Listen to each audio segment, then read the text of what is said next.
सरकार बदली किंतु स्वरूप बदली कि ना और रंग बदली किंतु व्यवस्था व्यतिक्रम हटी कि बहु चर्चित किट कांड और केलेंकारी को नहीं ओडिशा और ओडिया अस्मिता को जमी कुठारघात लगी ताहा एते सहज भूलिया भली घटना नुहे।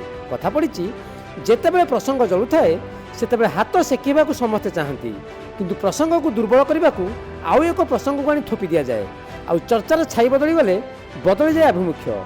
विधानसभा प्रथम पर्यायर किट कांड को नहीं जमी दलमत निर्विशेष समस्ते घाटिले ताहा दर्शाइला वास्तव में ओडिशा जो प्रसंग को आउ जहाँ को नहीं बदनाम मुंडाइला ताकू बर्दास्त कराजिबनी बोली कड़ा वार्ता दिगला गृह भितर।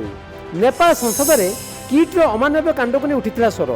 नेपाल भारत उभय बंधु राष्ट्र भितर तिक्ततार आभास मिलता तेज किट कर्तृपक्ष विलंब निजर भूल बुझीपारी क्षमा मागिबा किसी कर्मचारी आक्शन नेले सत किंतु चापरे ना थिला सेथिरे निजर नैतिकता ना दायित्वबोध। सरकारी आक्शन जारी रही।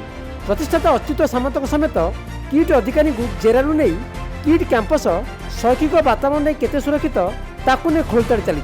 कथा पड़ी किट और कृष्णा जेते केलेंकारी हो आसी ताहा कौन एबेर कि जंगल जमी जबरदखल सर्वसाधारण रास्ता अवरोध कर वयस्कों प्रति जुलुम किस अनेक पिला निखोज होगा बाउंसर कि नाली आखि देखाइबा निफ्ट भली केंद्रीय संस्थार रास्ता को अवरोधर लंबा फर्द रही।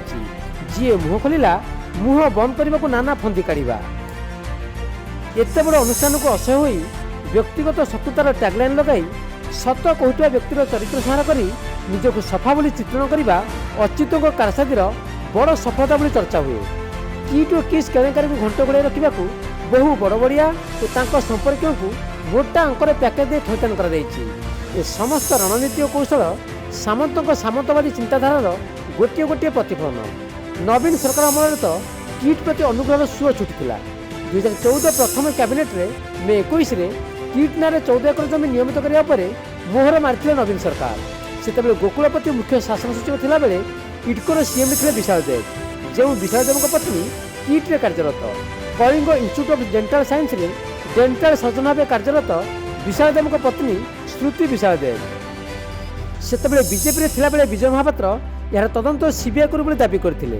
ओडिशा रे डबल इंजिन सरकार आसीची किट और किस केलेंकारी को नहीं कहारी मुह फिटु नथिला। नेपाल छात्री को आत्महत्या और ता परवर्ती परिस्थिति जेमिति ओडिशा को विश्व दरबार निंद कला सेठू समस्ते चेई उठिले। नेपाल प्रधानमंत्री को उद्वेग पर भाया दिल्ली भुवनेश्वर जाए चाप पड़े सरकार व्यग्र हो उठिले। एठी आउ गोटे कथा मन पकड़ पड़ो केंद्र आदिवासी व्यापार मंत्री जुएल ओराम को दोहरा आभिमुख्य केमिति किस को केमिति जंगल जमी दिगला तार तदंत लगी मुख्य शासन सचिव और खोर्धा जिलापाल को जून 21 निर्देश देते केन्द्रमंत्री जुएल ओराम। खोर्धा जिलापाल चंदका बनखंड अंतर्गत 4 एकर 32 डिसमिल जंगल जमी डायवर्सन कर किस को देवाक प्रक्रिया आरंभ कर सारी। आदिवासी छात्र छात्री शिक्षार विकास लगी यह प्रযোज्य कही आधार दर्शा परवर्ती स्पष्टीकरण न आसवा जाए यह प्रक्रिया को स्थगित रखा स्पष्ट निर्देश देता आदिवासी कल्याण मंत्रालय। तेज राजस्व मंत्री सुरेश पुजारी या भिन्न ढंग से अवतारणा कर रिपोर्ट को चापी देता अभियोग होउछि। रिपोर्ट मागिबार मासक पर किंतु अचानक जुएल को किट और किस कैंपस प्रदर्शन करने को देखा मिलता। अच्युत को प्रशंसा पोती पकाई जुएल जातीय अंतर्जातीय स्तर में आदिवासी पिला शिक्षा देवा ना जो ख्याति अर्जित अच्युत ता आशार संजीवनी पलटि जुएल। ना किस जंगल जमी जबरदखल को नहीं रिपोर्ट आसला ना कहीं यार फॉलोअप जाना को आग्रह देखाले सबू चुपचाप बसीगले। बास ये गोटे उदाहरण यथेष्ट। डबल इंजिन सरकार केमिति निजर रंग बदलाइबार माहिर से तो सबुठी चर्चा।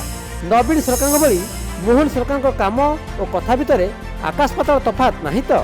ब्यूरो इनपुट सह प्रदीप नायक रिपोर्ट नक्षत्र न्यूज। पवित्र दोल होली उपलक्षे बयनिका आनी 10+20% सरकारी रिहाती 14 मार्च पर्यंत। आज ही आसंतु बयनिका आउटलेट बा ऑनलाइन शॉप करंतु बयनिका.com रे।